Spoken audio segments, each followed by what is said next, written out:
I know we had talked about this earlier a little bit. You have a video about Occluded Optic for red dot on pistol. So I feel like, Yeah.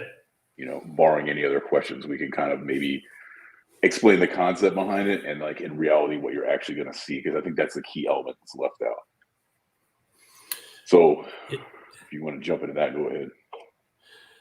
Yeah, on the Occluded Optic, again, I've got a video out on it, like Ryan was discussing, and basically all it is when you're actually covering up the front of the optic. With that, the principle behind it is when you look through with your dominant eye, you're just going to see the dot. So if you're shooting with just your dominant eye with an eye closed, you will not be able to see your target. Once you shoot with both eyes open, again, it's great for beginners and especially guys going over the red dot. Your dominant eye will actually have the dot where your non-dominant eye will actually superimpose the target over on it. Does that make sense? Yeah, that's kind of how I explain it. Is when it's covered with both eyes open, obviously, if you close your left eye, you can't see anything now, right? Because most of it is already blocked by the tape or whatever it is you're using. If you stare long enough and think about not like flinching one eye or not totally focusing with your right eye, you'll all of a sudden see the target. Now, obviously, it'll be sort of like a blurry obstruction in front of it, but at the same time, you can fully see the target because your left eye is focusing on it and the dot appears. So if you're fast enough and you come up and present, you're just staring at the target, all of a sudden the dot is there. And so sometimes I notice problems where we're trying to do that at, let's say, 7 yards and in, you're still getting, like this much covered. So the student kind of just starts shooting anyway, saying, hey, I can still kind of figure out where that is.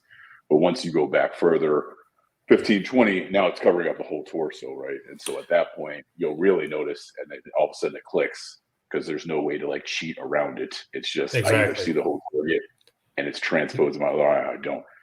And it's strange because guys usually don't have problems with this if you're shooting like an EOTech or Aimpoint or any of those brands on a rifle. Just two eyes open, you could see it.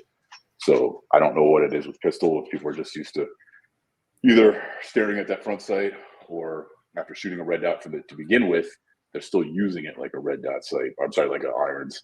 So they're still staring through it, except instead of looking at the dot, looking at the target. And it's like it's not a scope. We're not looking through it. It just happens to be presenting itself to the target. With a rifle, I found out a lot of the issue is because it sits closer to the eye. The optic does. Whereas once you push out with a pistol, of course, it's a little bit further out.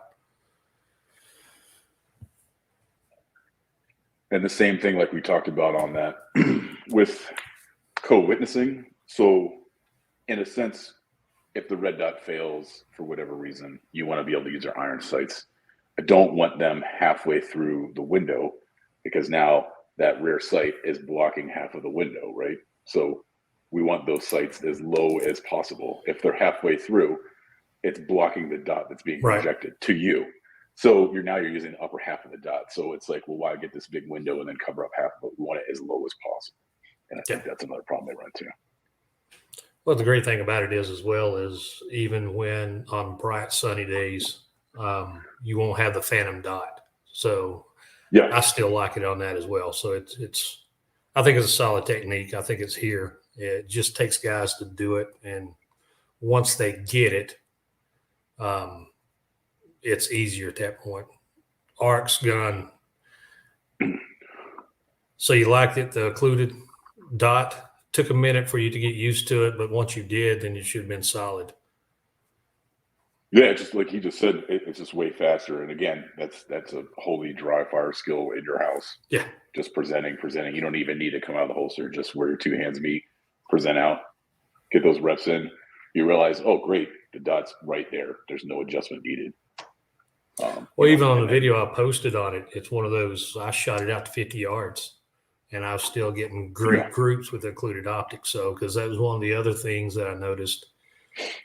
All of the videos, people was occluding, but they were shooting maybe 7 yards, maybe 10. So I went ahead and pushed it out just to show that it can be done. Yeah, I prefer like 2025 because at that point it is almost covering up the whole target. Your left eye has to see it. Yeah. And you have to be able to, focus it and still follow on the fundamentals without, staring through the optic, obviously when it's uncovered. But you must be able to hit your target at 25. I mean, I guess that's where following the fundamentals comes into play, right? That's going to tell you right away if you're not doing it correctly. Like maybe you're disturbing the sights. Brother Craig, what's going on? You'll be one of these guests whenever we can get everything squared up with your schedule as well. Yeah.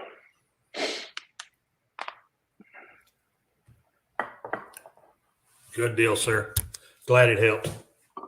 Because like I said, I've seen guys shooting them and they're doing great. And I think that's what they're doing. And then I say, hey, just for fun, let's cover this up.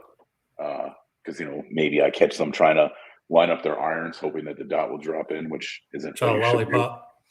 Yeah, and then the next thing you know, they're like, oh, wow, I could see it in my left eye. I was like, well, hold on now. Were you kind of closing it? What were you doing? And I realized, oh, you're focusing through it. So it kind of helps sometimes on crappy weather days where maybe there's drops in the front or, something like that. They're like, oh, it's getting kind of dusty. I'm like, it shouldn't matter. Like as long as the dot's projecting from the emitter, if you have an open one, we could spray paint it. It should work. And that's when it kind of clicks. So sometimes I take that for advantage.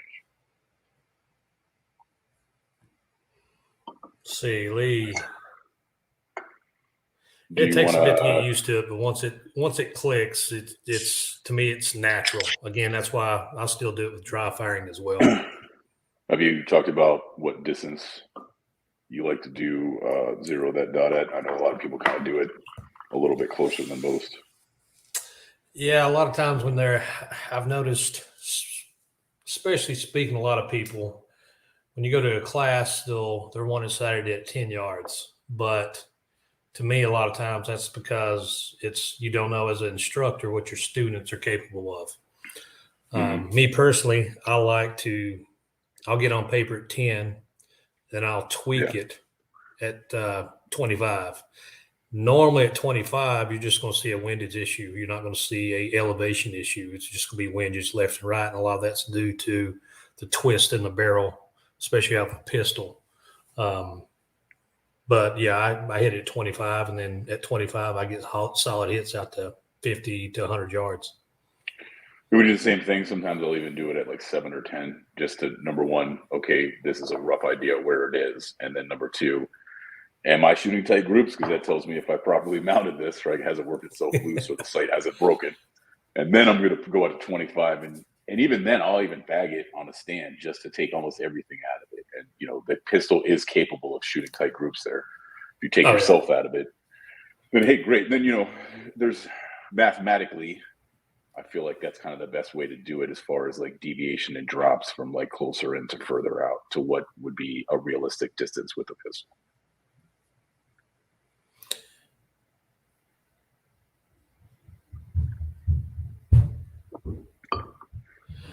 It's weapon mounted. The weapon mounted lights, you've got to work on it. It's one of those, because now, unless you've got the Surefire that goes on the actual grip itself, now you're manipulating it with your thumb. So it's just something. And I see a lot of NDs with lights as well. Yeah, the Surefire switch, like you're talking about, the tape that goes on, right? We actually tried those for a minute. There was like one or two guys that liked them, but with the grip that I do, it was going off every single time. So it's kind of like, I understand the concept, but it didn't really work for me. But you also have to watch too. Some of them, it's a switch down, with their forward thumb, or just direct pressure forward, like Surefire, you can push forward or flip it. There's other pedals that are side, but you also have to watch out too. For example, if you're holding on a target and you push it, depending on how you actually engage that switch, you can substantially move the muzzle of your weapon, right? I'm not saying off target, but if you're firing and you're just holding it, for momentary, as opposed to just turning it on and running with it on constant, it's easy enough to push it.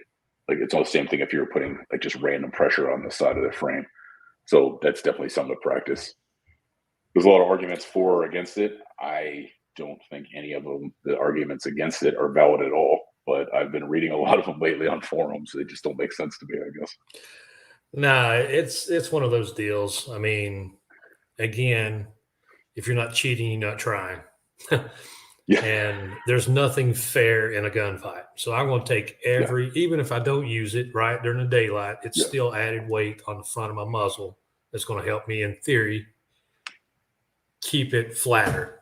So, I mean, that's why a lot of competition guys, you'll see them put lead in it, right? Yeah. So they put all that weight up front. Hey, Dallas, full size, I like the X300. Me personally, but I mean, that's what we were issued for years. I've ran them for years overseas and here. Now, for concealed carry, I like the Streamlight TLR7 Alpha. It's got the same switches like your Surefire, but it's 500 looms, and it's perfect for EDC. Is what I found. What do you think, Ryan? Yeah, I actually use the exact same one. One of the things I don't like is I don't like it when the actual weapon light is further than the muzzle of the weapon. So putting like an X300 on the Glock, it just bothers me. I don't. After shooting a lot, it'll like almost wipe out the light. I realize like in a real life scenario, you're probably not going to shoot that much to where that's actually going to be a problem. But we've run into it before. But again, that's like we talked about before. I don't know if that translates. Also, it might make it a little bit more uncomfortable, right? You've already now. I mean, what's the point of having this light and a compact gun, and now I've just pushed the forward end of the muzzle like 3 inches past it. I know that's an exaggeration, but that's the way I look at it. Other people don't. That's fine.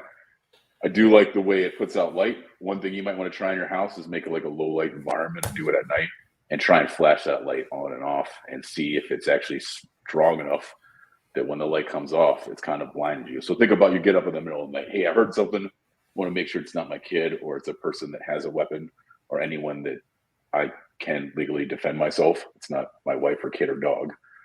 You sort of have night vision to an extent already. All right. You hit that super bright light. Some will take away your natural night vision completely and others won't. So one of the tests that we did is we did inside with that 300 and then the TLR7 Alpha. It's half the lumens, 500 versus 1,000. We found that, hey, flashing that TLR7 Alpha didn't really affect me as much. Also, take a guy, put him about 25 yards out, have him hold a weapon, but like in an awkward position. Like, Can I light that guy up in pitch dark and actually see that he does have a weapon? And 25 to 30 was about it with that TLR7 Alpha, which is fine. And then you have to think about in a regular guy capacity, I'm probably going to have a hard time arguing that I'm shooting at somebody past that distance. Oh, yeah. Justification. Yeah, 25 to 30 yards. I mean, unless we're in an open field, I feel like there's enough chance where I can make a move on them or do what I need to do to get to cover. But at the same time, the argument for people not having them, like you're never going to see that guy. And they think that most of these shootings are so close that I'll see him. He's in front of me. I mean, you never know. What if that guy's 25 yards away around the side of a building with no light? And he's just blasting at you because you're backlit. You don't know where he is. I mean, I like to make a move and get out of there, but maybe it's an alley. Well, where is he? I don't know. Well, look, there's a light and there's the guy. Great. Right. It didn't take away from my carry, you know. I'm glad you brought up home defense. There's another thing. Again, I believe we've discussed it before, but two things. I am not a proponent for home defense with a suppressor on a pistol. Yeah, no. And the reason I say that is you might as well run your SBR at that time, because by the time you put a suppressor on a pistol, it's protruding so far with your grip, right? A 16-inch M4 platform is going to be shorter. And the second thing that I'm a huge proponent of, and I think it's often overlooked for home defense, is ear pro. How many people in their home defense, in their kit or whatever they have, actually utilize ear pro as a SOP? I mean, again, it occludes gunshots, so you're not going to see that, but it also amplifies any sound that you're seeing or hearing. So it could be another huge asset for them. It is. I think it's something people don't think of. I personally, in my house, don't use a pistol for that. I have a 11.5 inch with a very short suppressor and a light and a red dot. So immediately hit the light. Great. It's not somebody in my family or one of my friends. It's Right. suppressed enough where we're not going to go deaf. It's 5.56, so it's not going to zip through too many walls like a 9mm possibly could. And plenty of rounds and ammo. Like you said, if somebody grabs it, you know, it's a rifle. You have two hands on it. There's ways to defeat that. But a longer barrel pistol, I feel like it's suppressed. You definitely run into problems. Especially if you're going to clear your house too. Yeah. Oh yeah. Yeah. No, I don't want to mess with that now. I got some thoughts on this laser one. I think this question. Yeah, go ahead. You guys are rolling with those as well, but I'll be real quick. I feel like we feel the same.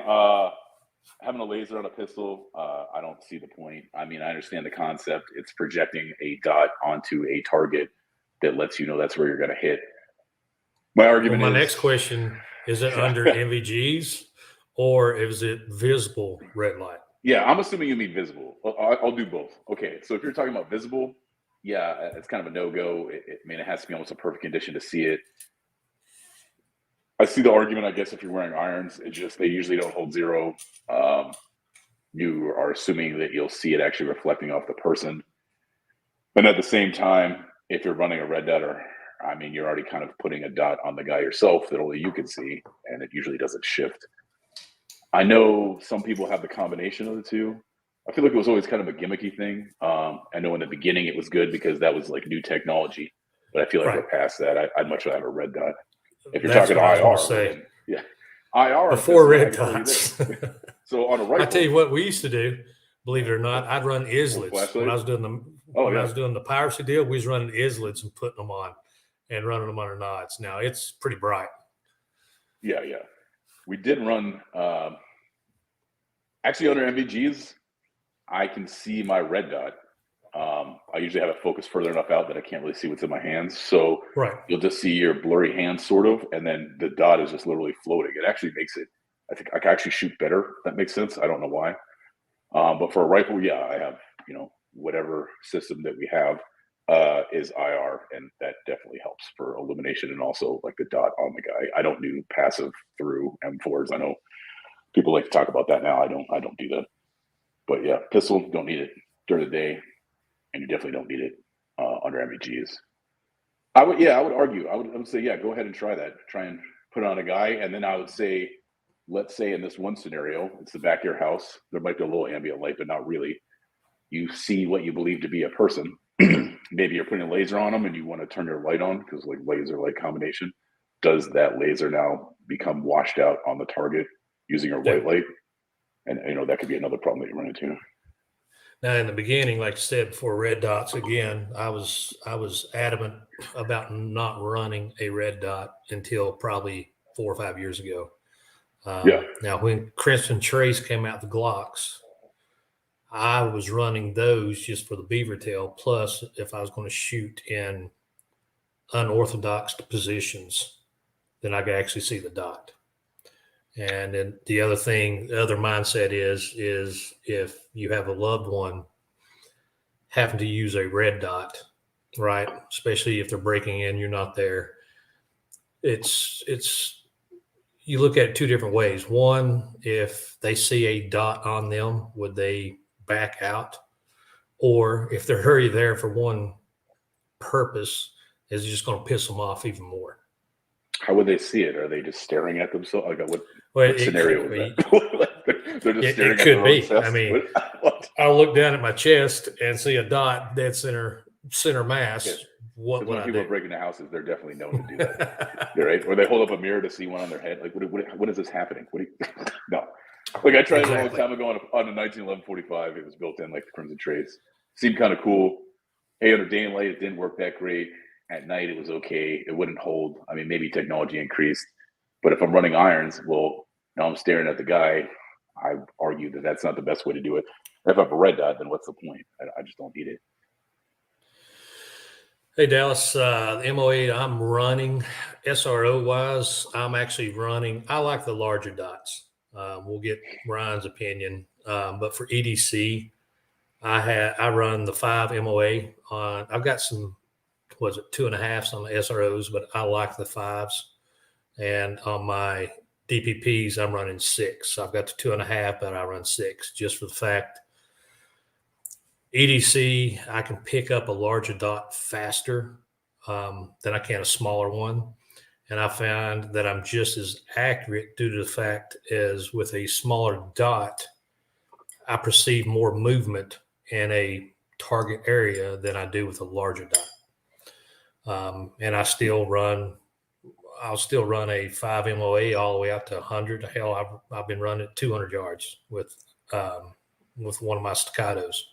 So again, at 100 yards, 5 MOA, that's 5 inches. So human head size, what, 6 or 8 inches, 6 side to side? I don't know, top of the head to shoulders is 12. Yeah. So, I mean, I actually do the exact opposite of that. So I use one of the guns. I have an RMR that's 3.25, and then yeah. Delta Point Pro, I have the 2.5, and maybe it's just my vision, I guess. I see it better. I don't know. Maybe my eyes are fading. They used to be 20/20 back in the day, and it's more just bright enough. Sometimes I'll run it on its auto setting. If you do that, double check and try it. Go from a darkened room into a light one and see how long it takes to switch. And also try it at night and then hit your light and see if it washes it out, because that might change your mind on how you want to run that. But if it works, it works. But that's definitely something to consider. And if I really want to, I just bloom it out. I did try the 6 minute. You can get you a 5 MOA. Yeah, I tried the old 6. I didn't really like it. And then I tried the old school Delta Point Pro that was like the 7 triangle or chevron. Like the old ACOG chevron? Yeah, I didn't like that either. Yeah, but I guess that's one thing that kind of sucks is a lot of gun stores, you can try any gun you want, but it's very rare to say, hey, pull your red dots out, put batteries in them, and let me try these. It sucks because the only way you get to do it is like try your buddies. And some of those can get kind of expensive. So it's a shitty lesson to learn. And for whatever random reason, I prefer the opposite of you. I just don't, works that way for me. Yeah.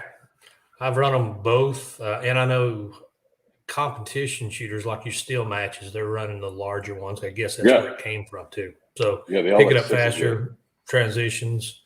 And that's the other thing I'm glad you mentioned, like red dots. A lot of guys will dim them down, right? If you dim them down, and I'll pose this to just the form itself, is have you actually put your red dot on a red shirt? Yeah. Or are you getting washout? So that's another thing to think about as well. Because I've tried. I do like the auto setting. I think it's for the RMR, whatever you put it to, it holds that for 16 hours and then it reverts back. So the auto was great. I've done it where I went into a bright kitchen to run into a dark room. It switched fast enough to where it wasn't an issue. I mean, there is a little hesitation, like maybe a half second.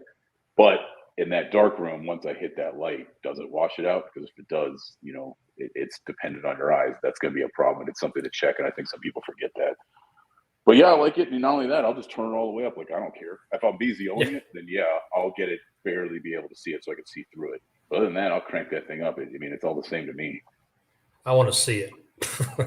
Yeah.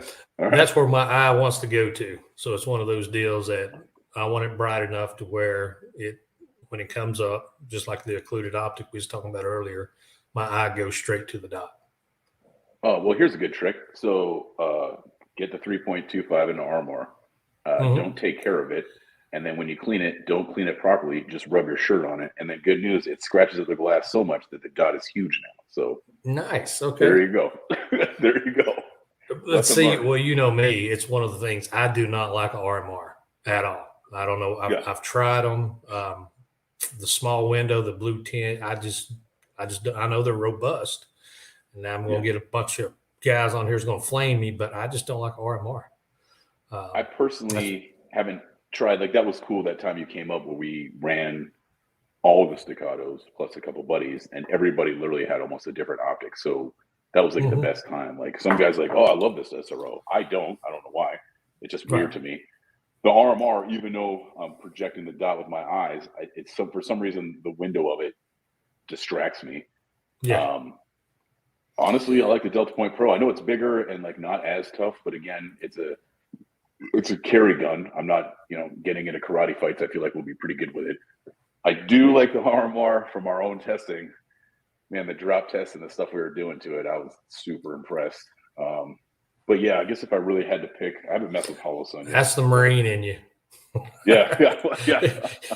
if it can survive a Marine, then it can survive anything. So, I mean, yeah. If you can use it as a got you. hammer, then yeah, it's good. But yeah, no, I don't like it. But I'd still like the Delta Point Pro better. I know simple complaints like, hey, I have to reach inside to push a button. I'm like, I don't care. Battery life, okay. If I got a pack of those batteries and I changed it every month, even though it should last 3 months, that's going to cost me like $8 a year. Like, I'm good with that. Yeah.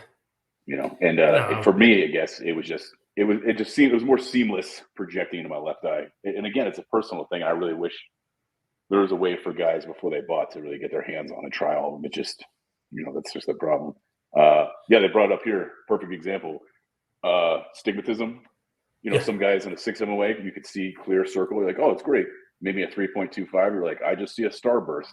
I'd argue that, although that's not great, but at the same time, if you're like 20 yards in, like, it's still fine. Like, even if it's projected on a person as a starburst like this, like, good news, you're still going to be all right. But yeah, I would just say, man, if you have guys that you're friends with, man, really try and get a grip on it and see what you can see. Because yeah, people aren't probably going to give you any demo models, and it's kind of tough to like hold it because it's not at the same length as your arm's length when it's mounted to a pistol. Well, I'll pose you this question, and I'll pose everyone else this question. How many people did not know they had astigmatism until they tried to use a red dot? Oh yeah, a ton of people. Yeah. Oh, for sure. I've seen a lot of students do that. Yeah. Yeah, with time. Like I said, it used to be 20/20. I think my right eye now is starting to fade out. And so it's like, all right, well, hold on. Through the years, like, I might need to switch to something else, change the settings. Yeah, again, there is something about the RMR window that bothers me. But yeah. Well, that's the same thing with the P2 on the Acro. Initially, it bothered me because how thick it was. But again, running Occluded, I got used to it. And to me, unfortunately, they look like shit. Yeah. But it's one of those deals to where I think for a duty weapon, that's the optic of the future. Or, well, I say optic, the enclosed optic. That's what we're going to be moving forward to with a duty weapon. Also, I think sometimes people get hung up on that where they're like, hey, this police officer, this is this pistol that he carries. And I guess my argument would be, that might be his only gun. Like, he might have a patrol rifle, but he's probably not carrying that around. So for me, it depends if it's work versus civilian life. Well, at work, that pistol isn't my primary by any means. I'm not super worried about it. And then at the same time, as a civilian, I feel like I'm probably going to be way less of a situation and not as physical as I would be at work. So I don't really need, like a tank. Like, that Delta Point Pro is going to be good enough. Even falling on it, rolling off the ground. I'm like, am I dropping it from 12 feet and it breaks? Okay, that might be a problem. But I really don't. I mean, we can only go what if so far before it's like the tail wagging the dog, right? So.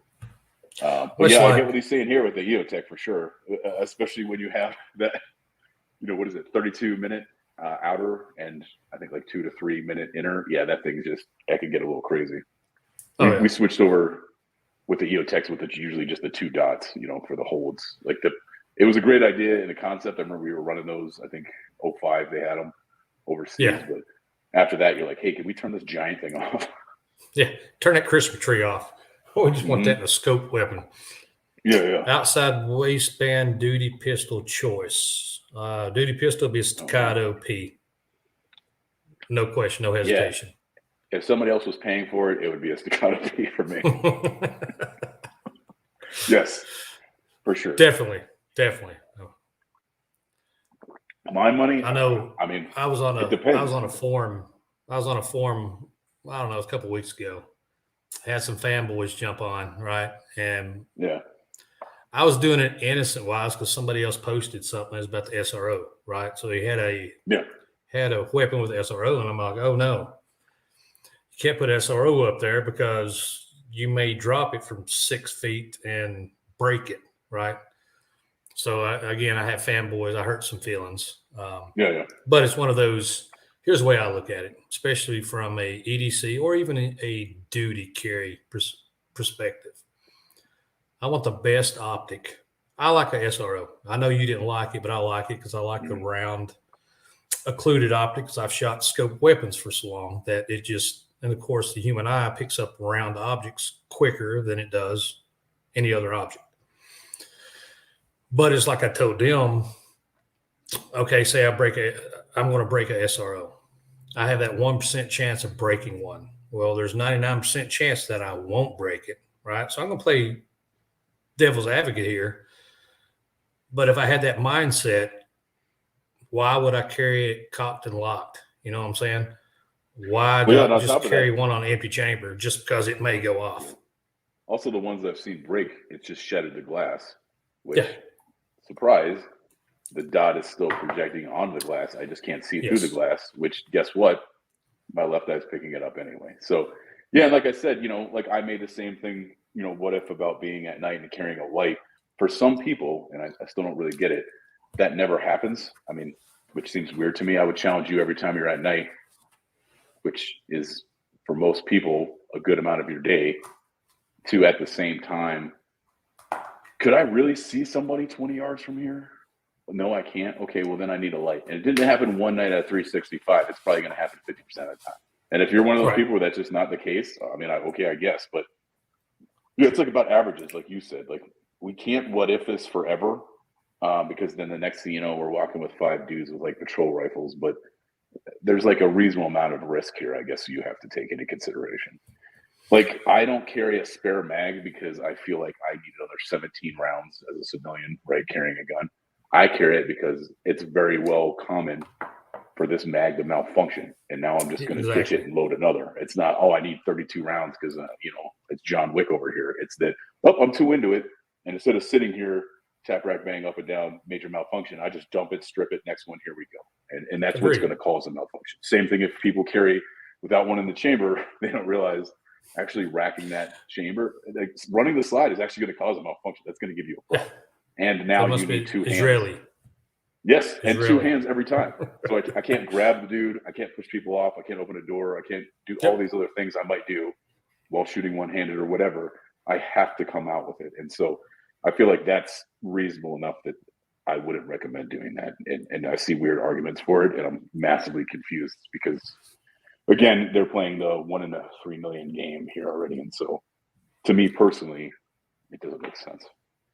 SRO arts. I know a lot of, again, on the SRO, I've been running on of course, staccatos.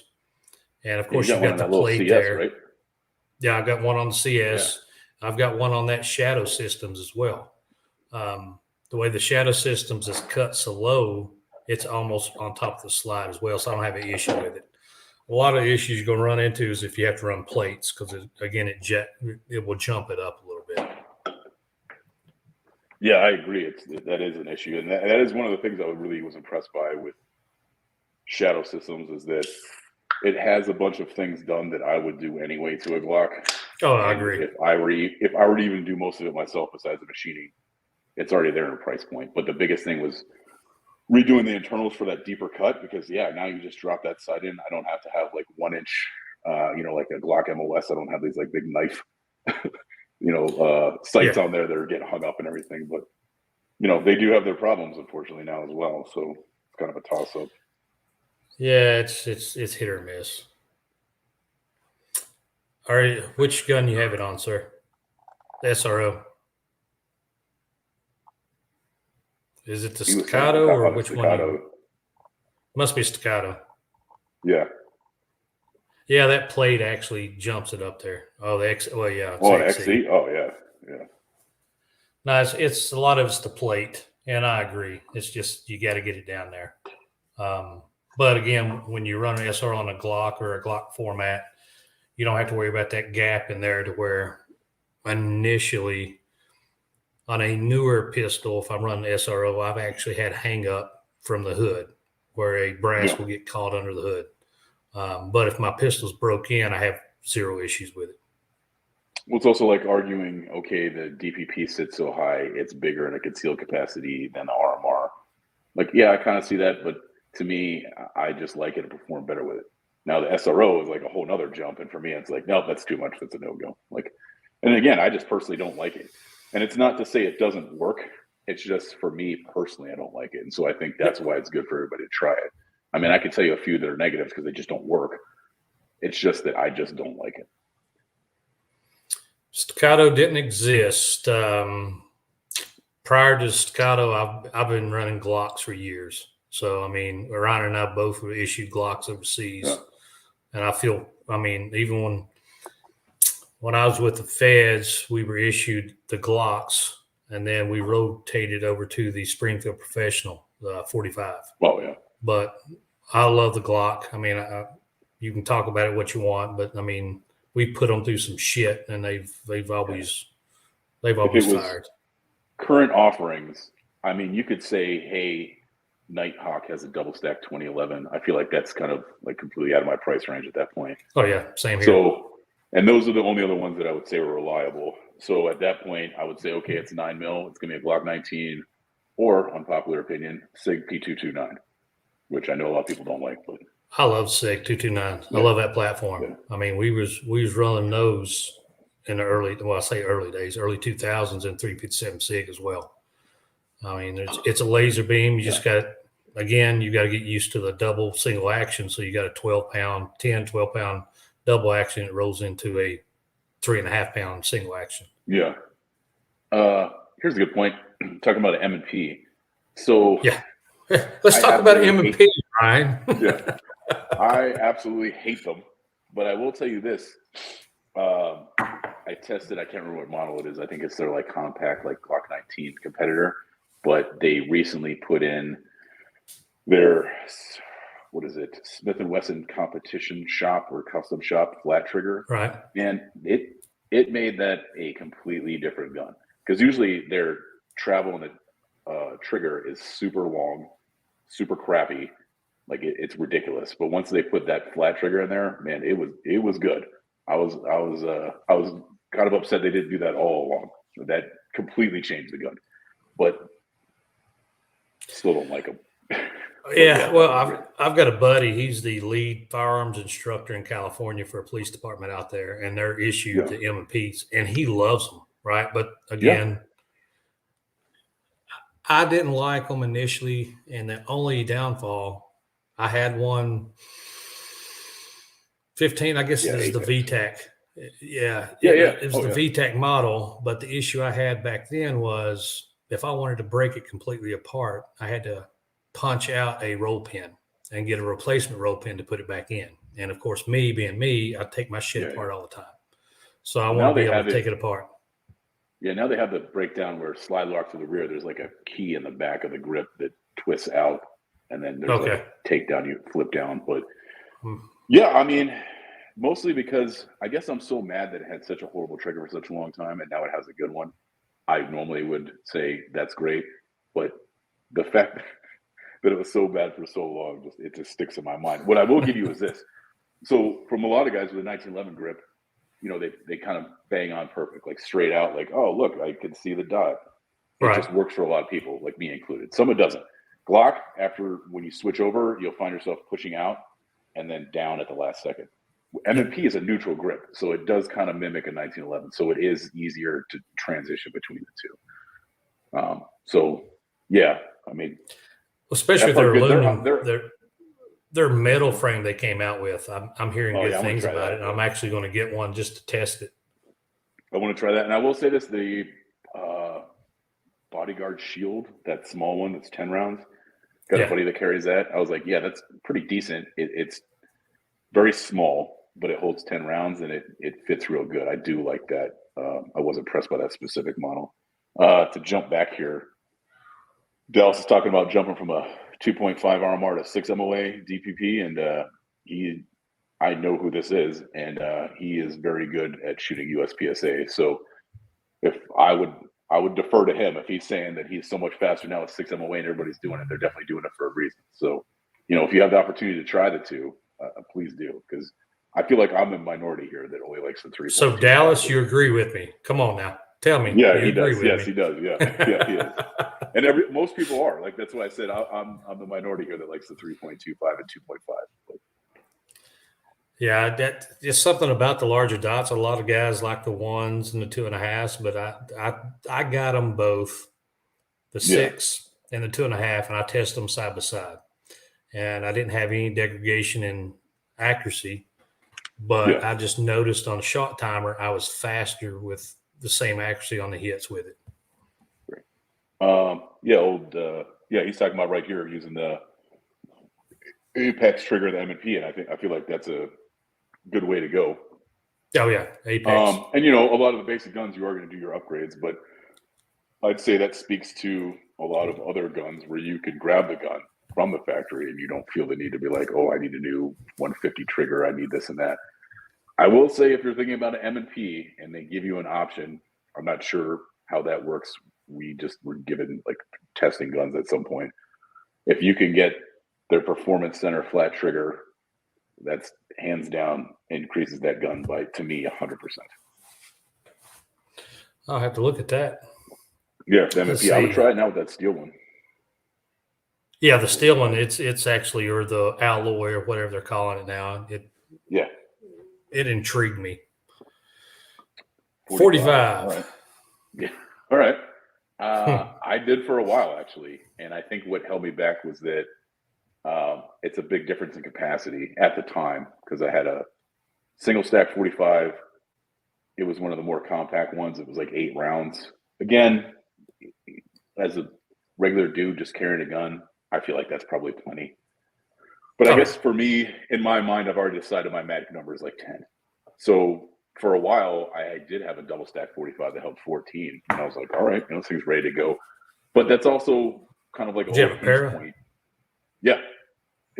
Which surprisingly had no problems. But it was still when it was, I think, the Canadian company. But the hinge point used to be ballistically, and you got to remember, a lot of 1911s were originally to carry ball ammo, which isn't great for self-defense.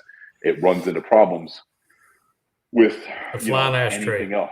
Yeah, it runs into problems with any other ammo. The original ones did. I mean, there's now they've understood the color, like how to do the angle different. But I would say in this current time, within the last 10 to 12 years, ammo companies are caught up to where Hornady Critical Defense, or I like Federal HST. As far as terminal ballistic stopping power, 9 and 45 with the HST, I don't think it's noticeable. I would say if you're going 10 millimeter, like great, if we're going to shoot a bear or something. But good on you. If we're going to really jump the gun here, then I would take 10 millimeter over 45, which actually can hold more. But yeah, 45, I don't know. And that was the big debate before, and that's what everybody ran for a long time. And they realized quicker follow-up shots, more people in general could manage the 9 millimeter recoil better, and then ballistically now with the updates in ammunition, it kind of outshines the 45. You remember when we were downrange, we'd have the marshals would be attached to us, and they came out those little Gucci. They had their 1911s with their 10-round mags and all that. And I mean, it looked cool. The U.S. Marshals Special Operations Group. Yeah, that's what it was their SOG group. Yeah. And I ended up pulling one to the side. I'm like, yeah, it looks cool, guys. But when everybody else is carrying 9 mil, the only place you're going to get it was with a soft unit. We're all rolling 9 millimeters. Go get you a Glock. So, and that was also, I can't remember if they were running like a weird Springfield version of it, but it was a real tight tolerance. And then they weren't really holding up very well in that sandy environment. It was a professional. And they're accurate, but the environment is not. Also in the sand, no. And correct me if I'm wrong, what gun are they running now? Well, they're running staccatos now. Oh, that's so weird. Been so weird, right? Yeah, weird, right? But again, if the government's paying, I'll take it. But a lot of guys, of course you will. That's a far reach, right? So let's say I just do basic M&P or Glock, like we talked about. Cool, maybe I'm $500-600 into it. All right, I'm gonna do Optic cut. That's gonna run me a little bit. Let's say 150. I'm gonna need an Optic if I wanted to go cheap with Holosun, 220. Maybe I want a light 120. Maybe I want to upgrade a trigger, $100. Like you're in it pretty deep. And so to ask somebody to add another 1,000, but my argument always is, well, how many pistols do you have? And if like, well, I got 5. I was like, well, I'll be honest, I shoot this staccato better than the rest of them. So I don't need these anymore. Like, I know it sucks. It's fun to have different stuff, but it's like in reality, what's the point of these if this one could do it? So it's kind of a hard sell, to each their own. But yeah, you got to really look down on paper, like where you're going to be. Let me hit arcs. CZ is a solid pistol. I mean, I had their P10, their polymer ones. I had a couple of those. Their Shadow 2, of course. I mean, it's just heavy, but yeah, they're solid pistols all the way around. Craig shoots one competition wise, CZ Shadow 2, and I got to try that. And I was impressed. Oh, they're nice, especially at low bore axis. I mean, you have zero recoil where it sits so low in your hand. That's what I like about it. Yeah. Craig, are you guys running M&Ps or what you guys issue? If you can say Glocks or staccatos? Dallas, of course it's staccato, dude. Come on now. Yeah. Is there any other? Underwood Extreme Defender ammo, Lee bullets. I'm not in the boutique ammo. I run HST, me personally. I mean, I've tested different ones. I mean, they got great penetration and all that. But in all honesty, I just run. I'm cheap. I can get a box of 50 rounds of HST for the price of 20 of the other ones. So, but yeah, I'm cheap. Because I used to run way back in the day. Was it Winchester Ranger? Right. Mm-hmm. The black tees. Mm-hmm. At work, we had Hydroshock overseas, which sucked. Right? Yeah. And but the good news is they only gave you so much. The rest of your mags are just filled with, whatever you acquired. And no shit, we probably did this. It's one of those when I was issued the Hydroshocks. Yeah. I would stagger the Hydroshock and a full metal jacket just for the fact that we had vehicles that we may need penetration with as well. And again, that was I wouldn't even say that was a secondary weapon system. I'd say that was like a tertiary, like a third was the pistol. Yeah. For most of the time. So for most of the time till the end of it. Yeah. Yeah. And towards the end, it became like a secondary and in weird times a primary, depending on how many guys were inside or what you had to do. But yeah, that was. And that 240 was your primary. I mean, come on now. Well, I mean, most of the guys had a 249 Parasol with your 10.5 inch M4, and then finally your pistol. You're like, oh, okay. So, it wasn't that big of a deal. Actually, here's a good one here. This is one of my most hated guns. Is the Beretta. Yeah. Well, let me say this. I've never cared for Beretta. All right, just never liked it. But I was issued the Sigma. What is it? Sigma 9mm Smith & Wesson Sigma, which was their initial competitors to Glock. Yeah, I know what you're talking about. Yeah. That's what I was issued in Iraq, or not Iraq, but Afghanistan, because I couldn't have anything Americanized. And then we traded around, and I ended up getting a Beretta, and my Beretta was more accurate than my AK. So, and my Sigma on that 40-pound trigger. So, yeah, I like a Beretta at that point. Had one in the Marines, that had the safety. So I already didn't like that because it's not like a 1911 safety. It's different. I never really. I just took the safety off and carried it double actions. What I did, I ain't gonna lie. I had the safety on it. I did trust me, I did the same. But every couple of years, they'd be like, "Well, safety has to be on." So we want to inspect it when you're going to pull it out. You'd flick it. No, I never carried it with it on either. But I could never shoot it very well. And of course, this might have been, a Beretta that existed for like 15 years with screwdrivers jammed down the barrel. So who knows? I will give it this. I never had it not work. I guess that's a good way to put it. Like I never really had a major malfunction with it, but man, I don't know what it is. I just have a lot of dislike for that gun. But I guess I can't knock it too hard as far as reliability. I guess just me personally, I could never really shoot it very well. I mean, it was enough to get, max out the score for the Marine Corps pistol range, but I just didn't like it. Well, I mean, there again, everybody's freaking out about windows cutting slides, right? Like your Glock 34s and all that. And then basically the entire Beretta top slides cut out. So, yeah. Yeah. Oh, yeah. Exactly. That's actually a really good point. Super good point. Yeah. Now, I did shoot my buddies who had one of the reworked, like super fancy ones. I'm sorry, I wish I could remember the name. it was almost like, the Wilson version of it. And that was nice. But again, that's not like their standard one. Approved list, 30% Staccato, 7% combo Glock MP at 320s. Yeah. All right. Staccato P and C2s, you guys just run strictly Ps, correct? Lee, I appreciate you tuning in, brother. Oh, see, that's a problem.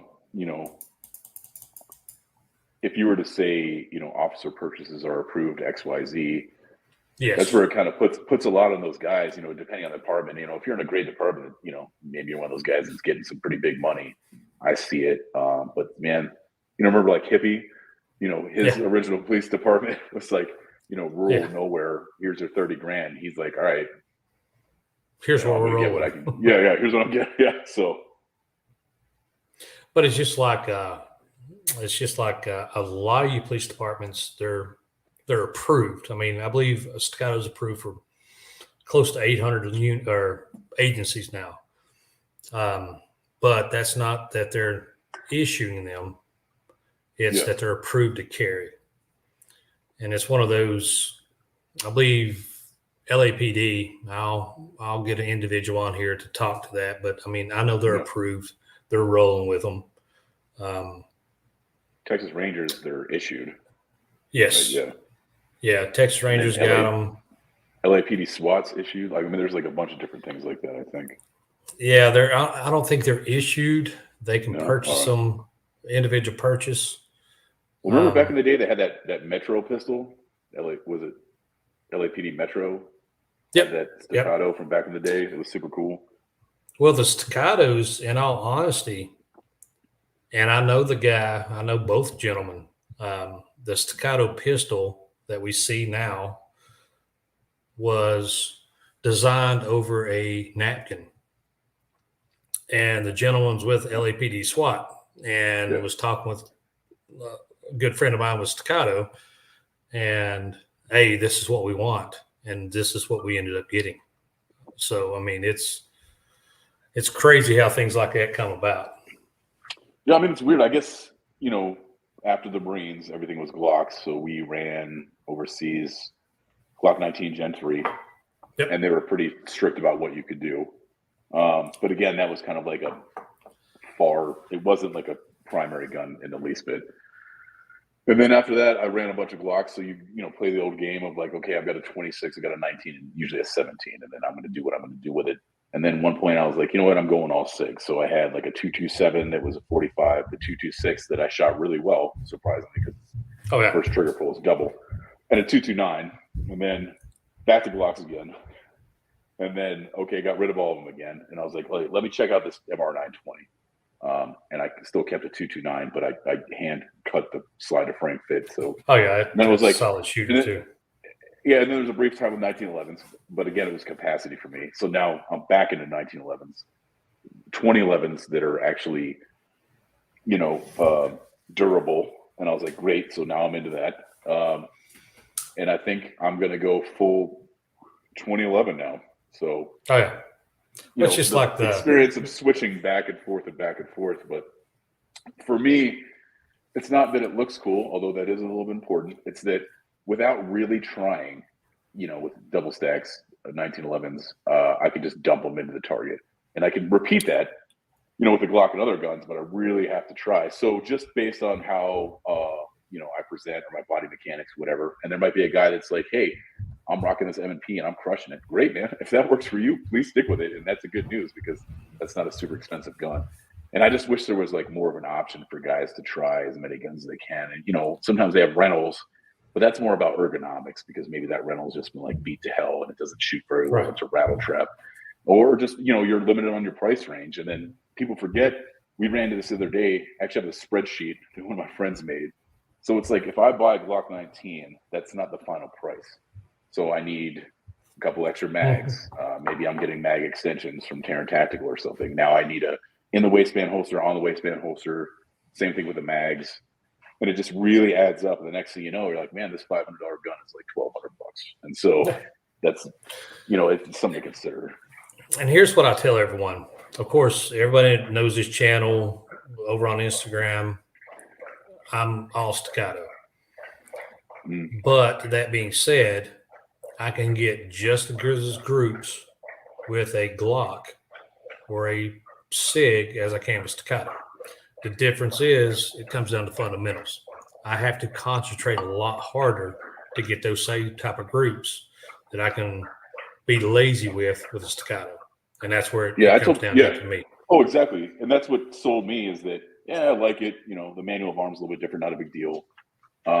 Is it durable enough? Like, you know, can I beat this thing out to rub it in sand? Cool, that's great. Because before they were super tight and that would be a problem. What really sold me is shooting one-handed at 30, 30 yards, but I wasn't actually like really trying. Like I wasn't like, all right, stiff grip, you know, trigger control, here we go, flag up. I was just like, yeah, whatever. And they're just stacking them in there. I was like, all right, this is ridiculous. So it was like, all right, I'm in. But again, the way I kind of justify it to myself is if I have 5 pistols and, you know, barring the difference between like a Glock 26 versus a 34, obviously one's a lot easier to conceal. Like I get it. So it would be like the equivalent of having like XC and a CS. Sure. Yeah. I could probably trick myself into believing that those do 2 different things and I need both. But at the same time, it's like, if I only got one, whatever works best for me, whatever company it may be, that makes sense for me to sell all these other guns because what are they doing right now? Other than like variations in size, if this one is 100 times better and it's reliable, then I'm just going to get that. And if I sell these other guns, well, good news, I paid for it. So again, that for somebody else, that could be, you know, a Beretta, right? Great, get that gun, man. I wish it was for me. That'd be way cheaper. And so I just, you know, again, it's finding those combinations of things, finding all the guns that fit your hand when your presentation. If as soon as you're halfway out, you're already picking up the dot of the sight, and then what holsters work best for you, and then what size of a guy are you as far as like the grip? Can you get your hands on it? Will it fit, you know, appendix if that's how you carry? Can you conceal it well? And can you shoot it accurately? And then which red dot works best for me? And then, you know, there's a guy that could build a pretty sweet carry gun for a couple hundred, you know, $700. I'm like, yeah, that's great. Like, I'm not going to trounce what he has if he can perform with it. And then I would say, man, if you have extra money, attend a class, find a good instructor, read the reviews, see their teaching methods online if you can for video, and then find out what it is that they're teaching. Because you don't want to learn tactics. You want to be faster. You want to be more accurate. Great. That guy teaches it. Try and get to that class because you're going to spend thousands of dollars on different guns, different ranges, different ammo to what you can learn in a couple hours there. Take the notes and you're like, great, man, this just jumped my game and saved me money in the long run. Well, it's just like I know Staccato's got their CS out, right? And I've said this since day one. If you already have a Staccato, CS is great if you're just going to run EDC. And that's what it's designed for. And I've got all the Staccatos except for XL. C2 is my favorite all day long. And Craig just corrected me. It's not 800. Staccato has over 1,200 agencies approved now. That's awesome that Jacksonville PD issues them. Good for them. Yes. That's awesome. Yes. Oh, and that's the thing is, again, with Staccato, was talking about that earlier. Staccato has yet to fail a test. Every test that's been put through from these law enforcement agencies, it's passed with flying colors. So, which says a lot. We tested, not Staccatos, STIs back in the early 2000s. And we ended up going with Springfield Professionals just because of the magazines and everything else. But fast forward, when ownership changed and then you had Buck. I don't know if you guys know Buck, but Buck came in, Marine, right? And he had the foresight of like, okay, this is what's needed. And he pushed it all through. And I mean, we've got Staccatos now. Well, I remember we were overseas, it's probably like 2009, and we were always like, oh, this Nighthawk T3 looks super cool. But it was like, really want to get one of these, and this Benelli M4 with the old desert camo. As soon as I go home, I'm buying it. But then Staccato was like, yeah, those are cool, like game guns, man, that seemed really sweet. And then they finally were like, here's a duty like TAC 4. And I was like, well, hold on now. I was like, this is pretty cool. The double stack 45, like I'm kind of into this, but it was just 1 or 2 models, and then now they changed it. But at the same time, like I said, it's capacity. So whether it's Staccato, I'm building a 1911 right now, and 9mm that holds 10 rounds. That's good enough for me. I just need, my rule of thumb is 10 rounds. Right. So like, again, if you're getting a 43X, flush mag 10 rounds, you're getting the Smith & Wesson Bodyguard. I think it's 10 flush. Shadow Systems CR 920. I think it's 13. I could be wrong. Don't quote me. It's like, great. Find a bigger gun store where you can get your hands on that and say like, great. Here's my. You shot my Staccato C. That single, which discontinued, but I mean, I run 9-round magazines from Wilson Combat in it, and but it's not 10, so you can't do it. 10. But once I loaded it, it was 10. Yeah, but it's not flush now with the mag, right? It's bumping out a little bit for the 9-rounders. Oh yeah, well, it's almost flush. It's about the same as the 8-rounders that came with it. I'll be honest. Money no object, probably a CS from Staccato, and then some type of double stack 1911 and 10 millimeter, mostly just for fun. But yeah, that would be just for fun. About that. You bear hunting? Yeah, we could say that. I don't know. Yeah, exactly. What's a Beretta Cheetah? 380. Yeah, I don't do 380s. No, if it's not, the smallest I go is a 9 millimeter. I've seen too many bad issues with 380. And normally with a 380, you're going to have more recoil because they're going to be a smaller in those pistols than you'll have with a 9 millimeter. Yeah, I had a great uncle that used to carry the micro Beretta 25 ACP. Mm-hmm. Remember pagers back in the day were like this big? Mm-hmm. So he actually had a fake one that it fit inside of, and you hit a button and like it flipped open. And I was like, all right, well, in like 1987, that was pretty cool. But I was like, I mean, telling my age here, I was actually issued pagers when I was with the feds because we had cell service there. So I had a pager with our codes and everything else. My first cell phone was Russia, and it was giant. It almost is like a version of the old brick phone. But yeah, who remembers the bag phones? Remember the bag phones? I do. My uncle had it. Yeah, he did. And it was, like $18 a minute or whatever. Yeah. Oh, yeah. Yeah, it's crazy. 380. Actually, if you want to talk about 380s and you're a fan of 1911s, my buddy's wife actually has the Browning 1911 380. And I was like, all right, if that's what she enjoys, and that's what she shoots. Steel frame or alloy? I don't remember, honestly. I just kind of got my grips on it right before I came back. And so, although I would say there's problems with it, the fact that she enjoys it, is willing to carry it, and likes shooting it, that's all is a positive. Yeah. So, that's all. And she's accurate with it. Yeah. He's talking about the Beretta 380, right? Yeah. Of course he is. Well, now you're from out east, right? Yeah. Okay. Yeah, I guess it's the same thing. I mean, I haven't looked at it lately, and so I might be espousing like the same argument of back in the day, 45 versus 9 mil. Now that's not a thing, but I haven't looked at the 380 in a long time, so I don't know. Maybe it's caught up. It just, I feel like there's enough small enough 9 millimeter subcompacts, and I'm 6'4".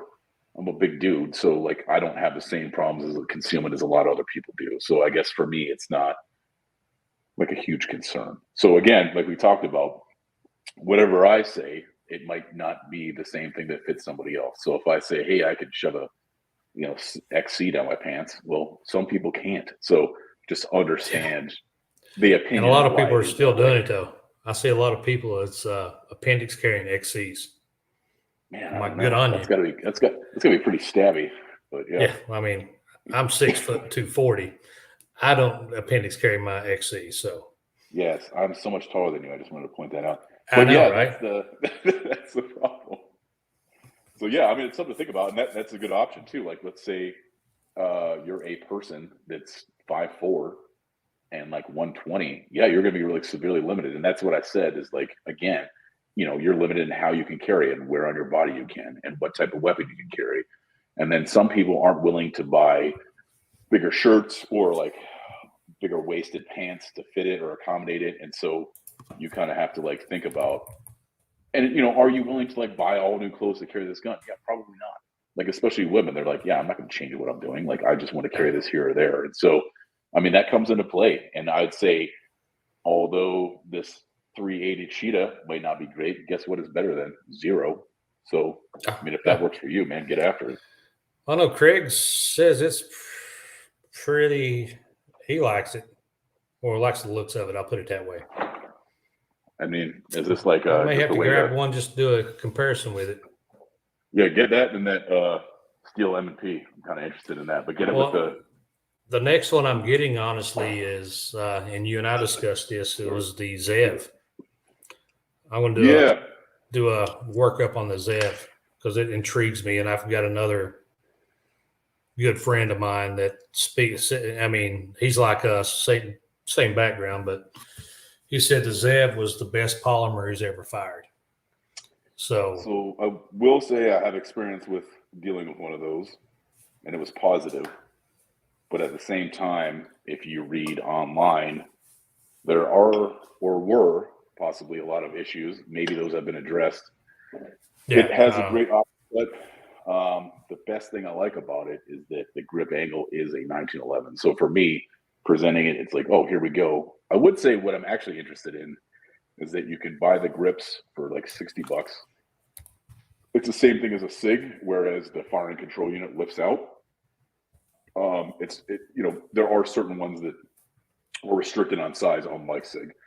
So if you got the Glock 19 firing control unit, put it in the SIG grip for a 19 with their magwell, and then took possibly a ARC Division 19 slide that already has like the, I guess you would call it like integral comp cut, I'd be super interested in seeing that put together. And I've seen 2 guys do it, and I was like, man, I'd really like to see how that works. Yeah, because I've got the ARC on one of my 43Xs, and I really like it. Yeah, so imagine that a 19 slide dropped into the polymer Zev 19 grip that mimics the steel frame grip angle. Yeah. So we did beat a couple of those up, the Zevs, the OZ9C, which technically is for size comparison, the slide is the same as a 19 and the grip is the same as a 19 roughly. Okay. Yeah, beat the crap out of that. Beat it to hell. And it shot very accurate, and we didn't have a failure. But again, like I said, look online to see what issues may have had in the past or are currently having. And at the same time, they also offer like, $1,800 versions, like all the way down to like, I think like a reasonable, like $1,000. And so that could kind of turn into like an option. Yeah. Hey, ARCs, just let you know, I mean, what you're carrying is a competition model. What I advise all law enforcement because we've got a lot of Leos that are actually running them for duty. 2 things. When they order them, I have them get a minimum of 3.5, depends on what their agency requires. Some requires 4-pound triggers. And the second thing I have them do is put 10-pound recoil springs in them. Just because I believe they're running 9s. Initially, they was running 7 pounds. And I ran into issues with them when I'd run them dirty or just without lube. And it would slow the slide down so much with that 7-pound. It didn't have enough ass to close it. And you run my XC when I brought all them up there. Did I have the XC then? No, I didn't. Dallas did. Yeah, he had his. And then that was the issue. I got mine, and I swapped out the recoil spring immediately, and it cleared up everything. Yeah, I would say too, this might sound obvious to some people, but and if you have a gunsmith, especially for an agency, they can take care of it. But people don't understand it's not like a drop-in trigger on a staccato like you would think a Glock would be. There's actually quite a few things that work together. But in theory, the leaf spring in the rear, there's 3 fingers. If you bend them, you can add like poundage to the trigger. So, you can look online to figure out how to do it, or take it to a gunsmith. But it's not as simple as like, I could take the XC trigger and drop it into a C, and then magically it's the same. That's like, again, I just want to point out that's not how it works. But I agree. 2.5 pound feels great. Feels like you're just touching something. But at the same time, when you're on the range, I agree with this comment. I've done doubles before, especially single-handed, just from riding the recoil back and just snatch 2. And And I was like, yeah, it's not for me. I was like, let's bump this back up like 4 pounds. Yeah. I'm not gonna lie. I've got a video and I haven't posted yet, but run the XC, right? And I'm running a 3-pound trigger in mine, and I'm having doubles just because it's running off. It's just, I mean, they're still accurate, but yeah, that's just too light for me. Well, I guess I'd say, I mean, that's one of the reasons that most people like 1911, include myself, or double stacks, is that instead of it being like a hinge point trigger, you know, where it's pulling, it's straight to the rear. And so it's easier for me to pull it to the rear without disturbing the sights. It feels smoother. So normally in a Glock, if I'm running a 4.5 pound trigger, I'm like, yeah, that's great. Man, I could run like a 1911 5-pound trigger. And I was like, this is so much better. But I've run some that were 3.2, and I was like, for me, it's like, this is a bit much. Yeah. Like I want a little bit more in there. And, you know, obviously if we ran a 10-pound, it would be horrible. But yeah, I feel like 4.5 for me personally. And I recommend to most people, if you're EDCing, like that's a great trigger. It's a straight pull. And what you want to do is take all that creep out, take the long pull, and then just like a clean, smooth break. And then, you know, it takes 4 pounds. That's fine. It's enough where you're not going to disturb the sights like we talked about previously. If we have that good grip, I can just snatch that trigger. You can throw a wrench in it and jam it in there. That grip is going to compensate for it. Oh, yeah. Well, gentlemen, we've been on here for a minute, and I'm sure everybody's got things to do. If you got any last questions, go ahead and chime in, and we'll try to answer them for you, and we'll go from there.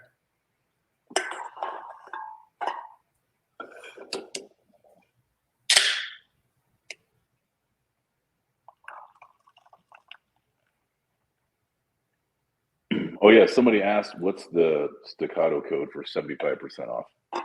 I'm interested in that as well. Okay. Craig, just use Craig's name. CraigKincaid.com. Is that how that works? I'm confused. Craig Kincaid, 75% off.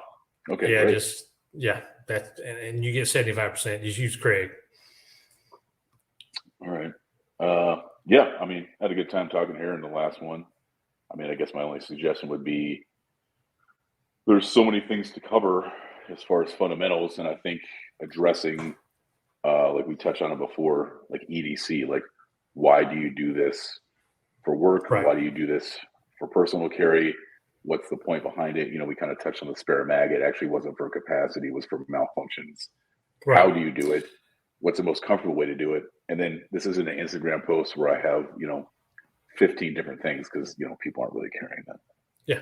Well, that's the same thing is I like to do discussions like this. And that's, again, from the beginning, starting this channel is to get guys like Ryan. Again, brother, I appreciate you coming on. Yeah. My thing is to get guys besides myself, guys that are instructors, guys that are operators, guys that actually do this for a living, to come on so we can discuss key things. But I'm hoping we can pass on knowledge to help everyone out. But you're right. I mean, the next one I think we need to do is the EDC. Yeah, I agree. Garment wise. I've got like a work deal. Unfortunately, there's like limitations in that. I can't talk about like capabilities, but I also have, hey, maybe I'm traveling down to see you that one time. Great. Yep. I'm going to carry all this shenanigans just to see how it shakes out. Hey, this kind of mimics when we did low pro 2-man operations in, the middle of, here we go, Iraq. And then, cool, I'm just going to the store and like minimum stuff. It's comfortable. I'm going to do it every time. It's not a huge hassle. And then here's the next thing you can add. Here's the next thing you can add. And like, here's why you would do it. Here's the pros and cons that we've experienced. And here's the issues with it. Because again, I've seen so many people that just got lazy with it only because they thought they needed more than they really did.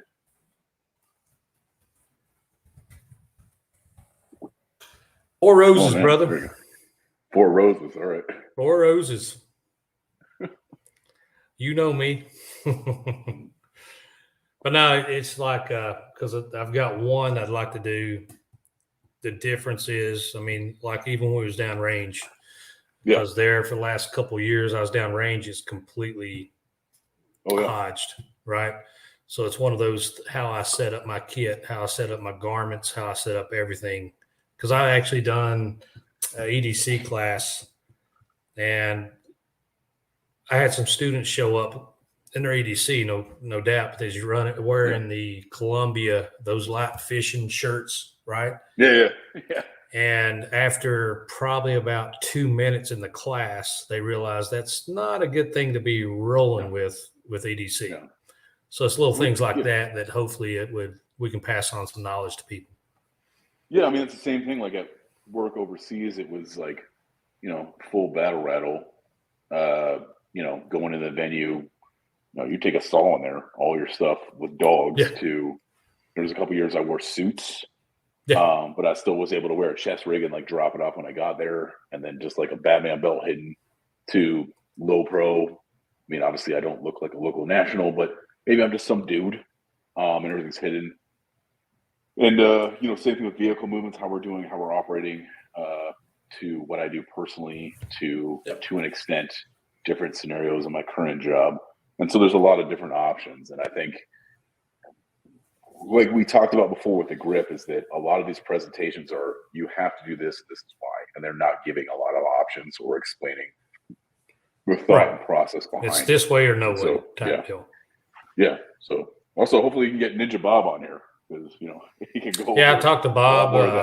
Yeah, we'll get Ninja Bob on here as well. Yeah, good. So Craig's going to come on. I'll get you back on. Yeah, Nick's going to come on. I mean, we've got a whole truckload of guys that can come on. It's got the actual experience versus trying to talk about theory and pass off like this shit. Yeah. Right. So I mean, every day. Well, also hit up Wes too. Like Wes is down too, old Utah, so he's down. Oh yeah, we'll get Utah on here. Yeah, and I mean he'll probably come on with T-Max. They hang on all the time. So we'll get them all on here. Again, the big thing is just passing on knowledge to everybody. Yeah, for sure. It's like I'll say this, and then we'll go ahead and cut it on out of here. But I was hit up on Instagram, right, by an instructor, and he said I was giving away too much free information. Yeah. And the way I explained it to him was, in all honesty, I'd say the taxpayers have paid for probably 60 to 75% of my training. So they pay for my training. So why can't I give back? Right. So no, I 100% agree. I only want people to be better. And why wouldn't I? I mean, this is like a serious situation. I mean, I'd say previous jobs, a lot of money. Current job, I mean, I might go for a week of training and it would be for X amount of people, like $1 million for a week. So why not? I'm glad it helped me. And so if I can teach it to you without, interfering with our current job and tactics, then why wouldn't I? Like 100%. I only want people to get better. I'm not showing anything. I don't sell anything. I don't run a company. Like, I don't care. I mean, I know we got deep into Scotto, but either way, I'm still running. Because it's the best one out there. Well, trademark. Crazy. It's like crazy. But at the same time, it's like, man. I mean, I just want to help people. I want to get people to get better. I enjoy teaching. I think it's fun. And I don't make any money from any of this. So who cares? But I agree. Well, guys, I appreciate you guys staying tuned. If you got anything else, let us know. We're going to try to start these weekly, just a Q&A, so we can get on here and answer questions and then pass on some knowledge. But again, Ryan, I appreciate you coming on, brother. Yeah, 100%. Thanks for having me. Hopefully there's something good in here. Yeah, hopefully. Again, appreciate you guys.